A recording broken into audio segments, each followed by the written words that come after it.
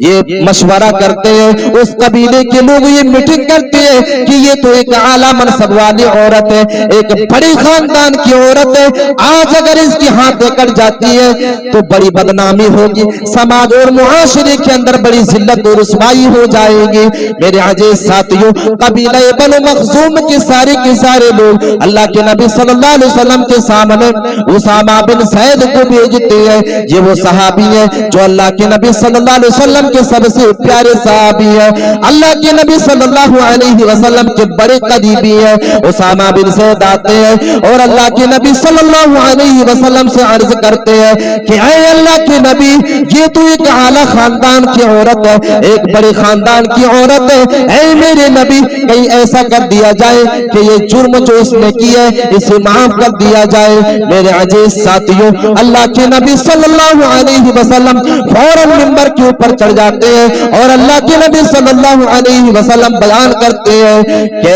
اسامہ،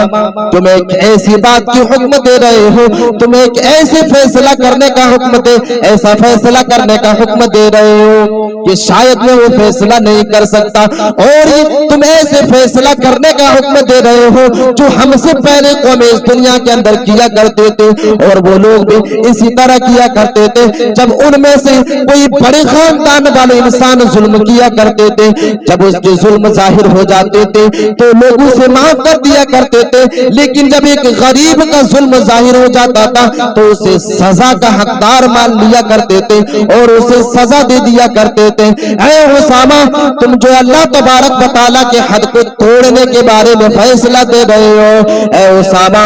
اللہ کے نبی صلی اللہ علیہ وسلم منبر رسول پر چڑھنے کے بعد صحابہ کرام سے مخاطب ہو جاتے ہیں اور وہ تاریخی جملہ اپنے زبان سے ادا کرتے ہیں، لو ان فاطمہ بنت محمد سرقت لقطعت یدها۔ اللہ کے نبی صلی اللہ علیہ وسلم کہتے ہیں کہ اے قبیلہ بنو مخزوم کے لوگوں، سن لو، اگر آج جو ہے فاطمہ بنت محمد بھی چوری کرتے تو ہم اس کے ہاتھوں کو بھی کاٹ دیتے۔ اے لوگوں، اگر تم یہ چاہتے ہو کہ جو ہے آج جو ہے اس کو معاف کر دیا جائے تو سن لو، آج اگر محمد کی بیٹی بھی چوری کرتے تو ہم اس کے ہاتھ کو بھی کاٹ دیتے اور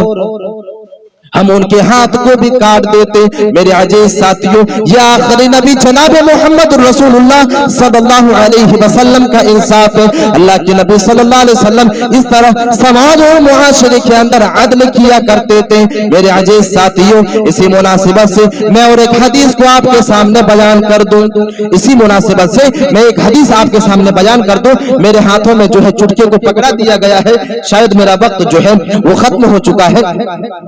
اللہ کے نبی صلی اللہ علیہ وسلم کے زمانے میں جب جنگ بدر ہوئی، وہاں پر جنگ بدر میں کچھ قیدیوں کو قید کر لیا گیا اور دشمن اسلام کو جو ہے قید کر لیا جاتا ہے۔ ان قیدیوں میں حضرت عباس رضی اللہ تعالیٰ عنہ، یہ جب مسلمان نہیں ہوئے تھے اس وقت جو ہے مومنوں کے خلاف حضرت عباس رضی اللہ تعالیٰ عنہ نے جنگ کیا تھا، اور جنگ بدر کے قیدیوں میں حضرت عباس بھی شامل تھے۔ اللہ کے نبی صلی اللہ علیہ وسلم جب ان قیدیوں کو قید کر کے لاتے ہیں، صحابہ کرام تمام کے تمام قیدیوں کو جو ہے جنجیروں میں جکڑ دیتے ہیں، تمام کے تمام جو ہے قیدیوں کو جنجیروں میں جکڑ دیتے ہیں، اور اللہ کے نبی صلی اللہ علیہ وسلم کے کانوں میں ایک آواز ٹکراتی ہے جو ان کے سگے چچا حضرت عباس رضی اللہ تعالی عنہ کی زبان سے نکل رہی ہے۔ کراہنے کی آواز جو ہے حضرت عباس رضی اللہ تعالی عنہ کے